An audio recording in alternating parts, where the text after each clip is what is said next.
Hi, everyone. Thank you for being here. It is Monday. Most importantly, however, it is Veterans Day. And as you would expect, that is where we will spend much of our focus in just a few moments. Not necessarily just on Veterans Day, but more so the absence of a veteran who has stood faithfully along his Chapter 15 of the DAV for many, many years until his passing just days ago. We'll reflect on Henry Joseph and his service to his community and his country and family in just a few moments, in the words of several others that I spoke to earlier today. We have a few other things to talk about. Seems like there's something weather-wise we need to make mention of. Perhaps the first snowfall of the season expected tonight. We do have latest estimates in right now. Most places expected to receive accumulations of 2 inches or less. If you're watching this on Howard's Cable or Foothills Communications, right now it's 1 inch or less for all of us. But we'll have an update for you. Whatever we do see, we're going to see throughout the day tomorrow, because temperatures, when they get down to the mid-20s tonight, might not go anywhere thereafter for several hours until the next day. We've got a lot to talk about otherwise as well. We do, however, have a report that we have to make mention of first. The identity of a woman from Eastern Kentucky who was killed in what I think was a single vehicle crash earlier today in the Mountain Parkway. The vehicle was traveling west. The accident was said to have happened sometime or somewhere around the 38-mile marker this morning, which closed the westbound lanes for quite some time. We know that the westbound lanes will reopen this afternoon. There was actually a female and 3 others who were trapped inside the car. The female who died was ejected from the SUV, a Toyota 4Runner, from what I could ascertain. She has now been identified as 65-year-old Pamela Gibson of Vico. Once again, 3 other people had to be extricated from the vehicle. We do not know any information about their conditions at this time, but the accident is still under investigation by the Kentucky State Police, from what I understand. Attorney General on Veterans Day, Attorney General Andy Beshear has issued a scam alert to warn of scams that are targeting our veterans, active duty service members, reservists, military families as well. According to a press release, Beshear says that he had to issue this alert after several studies by AARP found that more veterans are targeted by those thieves compared to those who are not veterans. 78% of veterans reported receiving a scam attempt in the last 5 years in regards to taking advantage of their military veteran status. So he is urging all Kentuckians to join him in paying his respects and our respects to those who served, and reaching out to thank the veterans in our lives, saying it's time to stand with them and warn them, especially our senior veterans, of common military scams, and help reverse the high rates of veterans and their families falling victim to scams where they are preyed upon because of their service to our country. There are more than 300,000 veterans in Kentucky at this time, and many of those have reported being targeted by some sort of a scam over the course of, as you heard, the last several years. So a warning to all on this Veterans Day. When I come back, we will focus on our Veterans Day locally and the absence of one very beloved veteran in just a moment. We have finally done it. After years and years of extensive testing, we not only invented the chicken sandwich, we have perfected the chicken sandwich. Come and try it and love it with a big, famous dipped breast strip, pickles and mayonnaise, or however you like it fixed. And if you like, make it a double. Just make your way to Lee's to get it, and grab a cookie while you're there. At your Sayersville Lee's famous recipe, where even our ice is famous. At Sayersville National Bank, they know your house is much more than your home. It's an investment, and for many of us, the biggest we'll ever make. And whether it's for needed repairs and maintenance, or a new addition or renovation to give you some more room and more equity, let Sayersville National Bank deal with all the financial work and worry. Real and real competitive, hometown, homegrown, home improvement loans at Sayersville National. Getting the best deal on the best tires with the best service has never been easier. Just log on to conleytire.net, check out the latest rebates, sales, and promotions, pick out the tires you want, and email, call, or come by for huge savings from the family who's been proudly serving the area for over 32 years. Conley Tire in Staffordsville, 297-2424. It can be one of the hardest parts of being a parent. You can beg them, bribe them, hold them down and try to force them, and sometimes you still can't get them to take their medicine. Well, problem solved at Parkway Pharmacy with Flavor X. Let your kids customize their medicine with some of the best flavors that really do taste great, and it's totally free with your child's prescription at Parkway Pharmacy. So stop the suffering, theirs and yours, for free, and get your Flavor X flavored medicines at Parkway Pharmacy in Salyersville. You're going to absolutely fall in love with all the new arrivals at the seasonal shop, from all the autumn colors and styles in ladies' designs, shoes and accessories, Charlie Page, Mud Pie, you know the name brands, to jewelry, Simply Southern, Natural Life, caps, cups, and more, to rooms of home decor, and all you'll need to decorate for the fall and Halloween seasons, plus everything from coffees to candles. But hurry, because everything Christmas is already arriving daily and will be out soon, and fall will be gone before you know it. At Frazier's Prater Drugs Seasonal Shop in downtown Salyersville. As has become customary for the past several years, the Magoffin County Veterans Day program was held at the Magoffin County High School before a large number of students. But this was different this year. An absence, a very significant absence felt today, as will be at all future events and endeavors held or conducted by our DAV Chapter 15 here in Magoffin County. An absence by the passing, or created by the passing, of a man who will always be the commander, I am told. Henry Joseph held that and many other titles throughout his military and community career, and was deeply missed this Veterans Day as a man who was always front and center with his Chapter 15, and always, regardless of where he was, always there with a smile. Henry J. Joseph passed away on October the 29th, just several days ago. Throughout his life, a member of Plumbers and Steamfitter Local Union 248, the Salyersville Masonic Lodge, the District 3 Fire Department, a dedicated member of the Salyersville First Baptist Church, but perhaps most well-known throughout the community as serving faithfully to DAV Chapter 15, of which he for years held the title as commander. The one thing that was constant was his service to the community, his service to his country. He was very proud of that. Henry was not only a member of the DAV, but he was a member of the fire department, volunteer fire department. He was a member of the local water board. He served on any board or any activity, or he helped out in any way that he could. And his passing a couple of weeks ago reminded me of this time of year. Henry would always, prior to his sickness, would get up with me about scheduling the school events. And he was excited about this. He wanted the kids to be able to see what it was like to be a veteran. And I guess for me, I want you to understand one thing. He lived his life the way he wanted to. But the last few years, Henry was very sick. But not one time did I hear him complain about his illnesses. Henry wanted the best for everyone around. He wanted you to do your very best. He wanted you to compete. He didn't want you to say, I can't. He wouldn't have that.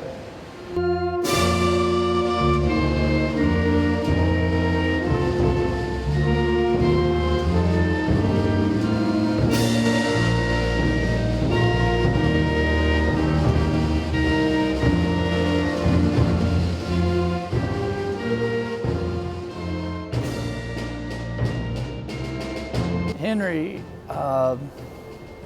through the years, was very inspirational to us all. And Henry was always the go-to guy. Henry would always have ideals for us to do. And most of the ideals was good ideals. But the unique thing about Henry was his ability to compromise on what his thoughts was. Henry would have a thought and discuss it with the chapter, and other people would come up with other things that he didn't think of. And to be a great leader, I think you need to be willing to listen to other people. And Henry had that about him. Speaking to the junior class of the Magoffin County High School, Judge Executive Matt Wireman urged those students and others to go home and talk to their families and learn about the military history within their own families, telling them that we as a community need to know of those who served and their stories, many of them heroic and still unknown, referring to the amazing details of the Whit brothers and their recent honoring, and another example being Ray Fairchild, a Korean War veteran whose body is coming home later this month since leaving for war 69 years ago. And State Representative John Blanton spoke of how greatly Henry Joseph will be missed and the impact he made on his family, his community, and his country, and how we should all take time to honor him by paying forward the sacrifice and efforts that Henry and other veterans made. And while they all knew of and spoke fondly of Henry's dedication to his fellow veterans and his community and family, one, above all else, credits much of his military success to Henry's influence, growing up as a child and becoming a soldier. You know, my dad was in the military for 22 years in the Air Force. So there were times when he would have to go overseas and we would have to stay here. And whenever those periods came around, Henry was like my second father.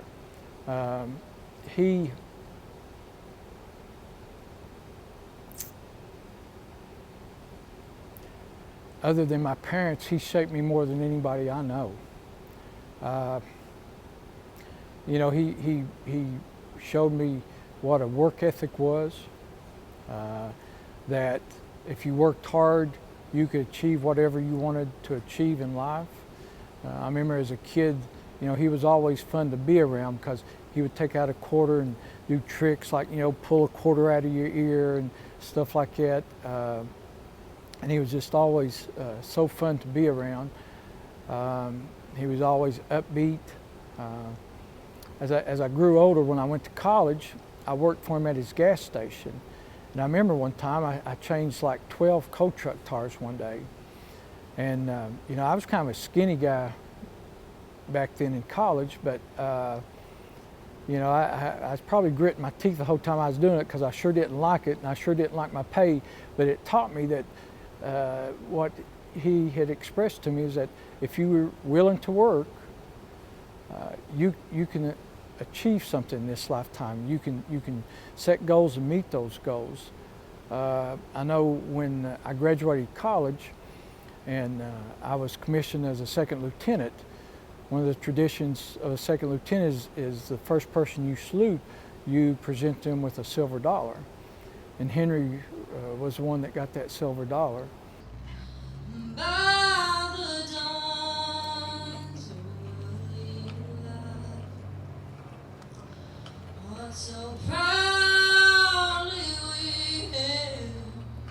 In the later years, I drew a lot of personal inspiration from Henry for seeing the battles that he went through in cancer. He just continued to go. As some of you may have seen the video, he would go carrying his oxygen tank, and he would go with a little pep in his step. And for us as a chapter, me as an individual, I just grew strength from that. And he'll be sadly missed. A man of Henry's stature, you don't replace, you just march on and open ranks. But he was truly a hardworking veteran. He loved his country, he loved his family, but most importantly, he loved God. And God, country, and family was what Henry stood for. Everybody loved Henry. I loved Henry. He was something else. He showed me how to drive the bus. He showed me how to put fuel in the bus. He was grooming me to be the bus driver is what he was doing on the slide there. He loved music, and I love music too. And what a compliment of a guitarist that he was. We just had so many different likes that we just hit it off, and boy, could we eat. He and I could sit down and we could tear into a chicken. Henry's personality, his persona was just 100% positive. He'd draw to the young kids, he would draw to the teenagers, he would draw to those that weren't so young, and he just loved people. Henry would just talk to you in a heartbeat. I'm sure there wasn't a stranger that Henry never met, because within a couple of minutes he knew something about them and he was telling them something about himself. It's hard to express in words what he meant for me. I know as I grew up, he started calling me Big P, and I'd go see him even before he got sick. Hey, Big P, and give you a hug, and just he made whoever, not just myself, but whoever, welcome. That you as his friend and he was your friend. I know, he expressed several times how proud he was at what I'd done in the military, and I told him, that when you have a mentor like that, you want to do your best. In fact, Colonel Holbrook credits much of his military success, including the Legion of Merit, the highest peacetime decoration any military personnel can receive, to the influences from Henry Joseph. I was very proud when I won it, because if it hadn't been for some of Henry's influence in my life, I would have probably maybe been average, so to speak. But average is just not good enough. Anybody can be average, and that's what I learned from him. He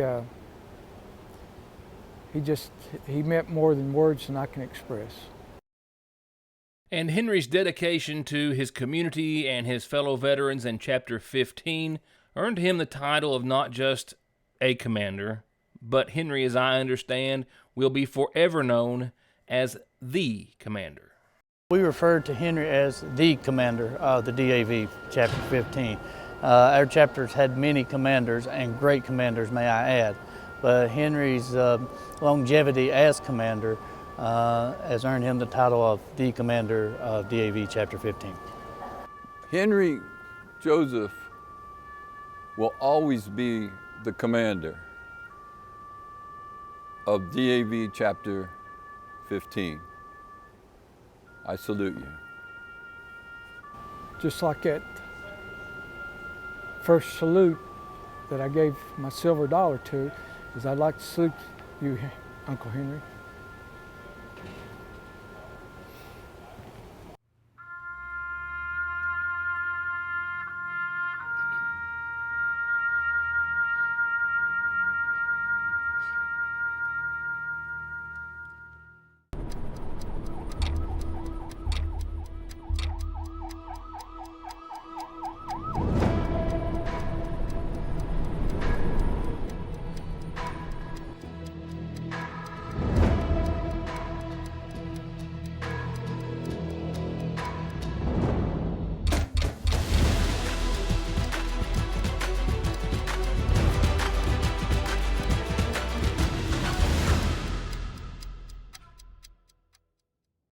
From brakes, exhaust, suspension, fluid changes, to expert collision and auto body, to turning your 4x4 or diesel from mild to wild, get real auto maintenance, paint, and repair at Black Smoke Performance in Dixie of Sagersville.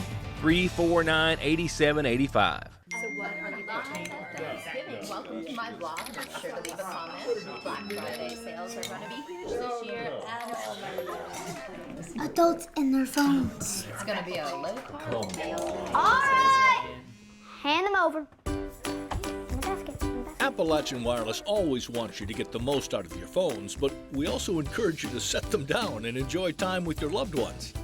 Happy Thanksgiving from your friends at Appalachian Wireless. SSI and disability cases are harder to win these days. You need all the help you can get. If the government has turned you down, I will not. Many factors are considered when a claim is being processed, like your age, education, physical, and mental disabling conditions. When it comes time to winning your disability case, you should not face a federal judge alone. You need an attorney who is experienced, determined, hardworking, knowledgeable, and dedicated to helping you win benefits that you deserve. If you need help with your SSI or disability case, call me, Donald Wayne McFarland, and let me go to work for you. Right now, for pennies on the dollar, a huge selection of like-new laptop computers, a fresh stock of video games, the Cadillac of dog tracking and training systems, new hunting rifles, accessories, and ammo. And they always stock, buy, sell, and pawn gold and silver coins and jewelry with a new selection just in at Parkway Gun and Pawn in Sagersville, 349 Pawn. A couple of quick calendar announcements, including a couple of birthdays, and then I've got the latest on the wintry weather that is indeed headed our way. Just a quick announcement with more to come later. It is time, especially with the snow coming, to start thinking about the Sagersville Hometown Christmas celebration. The theme this year, Celebrate Christmas with Family. The Christmas season, well, I'm not even going to tell you how close it is, but they've been working hard. They have set, of course, a whole lot of activities for this Christmas, and the parade and all the fun that evening will be December the 7th with a lot of other things leading up to it. They ask that you join them on December the 7th starting at 4 o'clock, and then, of course, all the way through the rest of the evening and for the parade. They're asking as many businesses, groups, churches, organizations, and individuals to get involved with this year's celebration as much as possible. You can contact Melissa at 794-6561, Jessica at 367-8684, Abby at 496-7956, or Jeff at 496-8114. We'll be talking about it as it gets closer. Go ahead and mark it on your calendars, Saturday, December 7th. Now it's time to say happy birthday as we begin tonight's McGoffin Farm Bureau calendar. Well, I've got special birthday wishes tonight going out to an extra special Nene, which is just what everyone around the Mortimer household calls her, and many others as well. But to my Aunt Geneva Spears, to our beloved Geneva, celebrating her birthday today, I hope with many well wishes and lots of love, and I'm sure she is. Happy birthday, Nene. We wish you the very, very best and love you lots. Happy birthday. And I've got one phoned in. Happy birthday, Gary Combs. Gary, from your family and a whole big long list of friends as well. Happy birthday to you too. Just a couple of quick reminders in the calendar. Don't forget Teleworks USA is having a job fair this Wednesday at the McGoffin County Health Department. They'll be having 2 sessions, 9 till noon, 1 to 3 at the health department here in McGoffin County on Wednesday. You have to pre-register. Do so by calling 216-6811, 216-6811. McGoffin County Head Start taking applications. It's time to think ahead and get your child enrolled in Head Start. Call 349-3488. And we're always thinking about getting your announcement heard by everyone, birthdays and anniversaries too. You just need to tell me, and we will pass it along to everyone else. Turning to obituaries, brought to you nightly by the McGoffin County Funeral Home. Services for 22-year-old Jared Lee Helton are going to be held tomorrow beginning at 1 o'clock at the McGoffin County Funeral Home. Jared, the son of Richard and Alonja Helton. He's also survived by brother Richard Bradley Helton. Services once again tomorrow. Visitation continuing tonight in his honor. Again, at the McGoffin County Funeral Home with services to be followed by burial at the Helton Cemetery on Coon Creek. Services also being held essentially simultaneously tomorrow for his co-worker, 30-year-old Justin Blake Stafford of East Point in Johnson County, who passed away, of course, in the same incident. He was preceded in death by his grandparents, Everett and Helen Stafford, the son of Jill Stafford of Paintsville.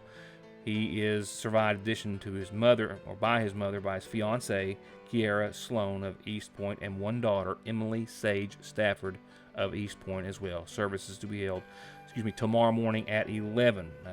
I think we before had them listed at 1, but they are to be held tomorrow morning at 11 at the Phelps & Son Funeral Home, with burial to follow in the Wells Cemetery in Paintsville. Once again, services tomorrow morning at 11 for Mr. Stafford.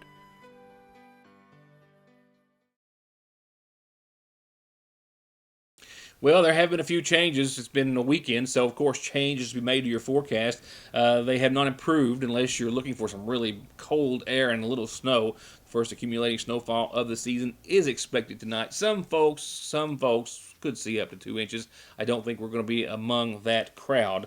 However, we should see some white stuff in the morning, and should we see it, we will see it for the rest of your Tuesday.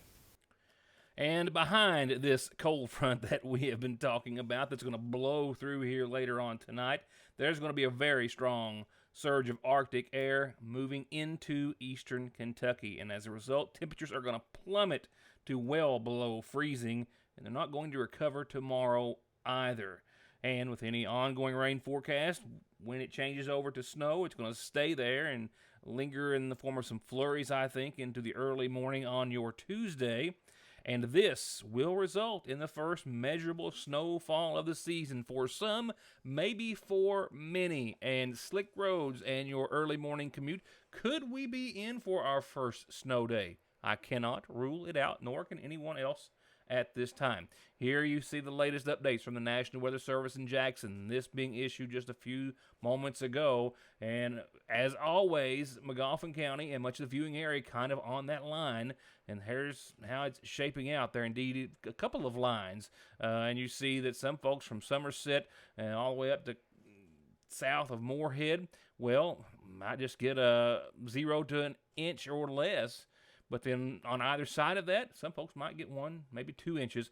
Most of the viewing area in a 0 to 1 inch category as of right now.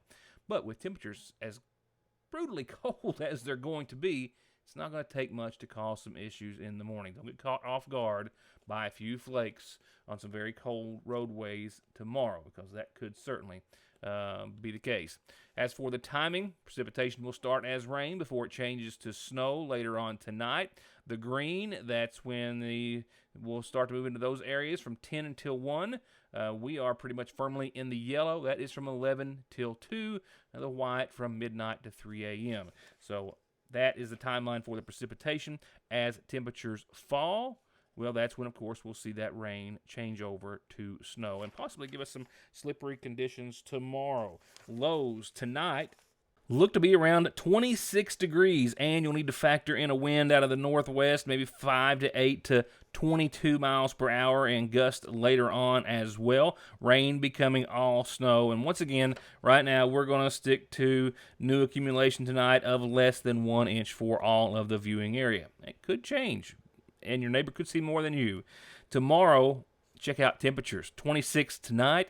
You might see them increase for a few minutes tomorrow, but they're going to, by around 8 o'clock or so, get back down to 26. If they move at all, if they go up to 30 maybe or so, they're going to just as quickly fall back down to 26 by tomorrow, and that's going to be tomorrow's daytime high. So, and we might not even move temperature-wise. A 20% chance of some lingering flurries tomorrow. Winds still out of the northwest, 7 to 20 miles per hour.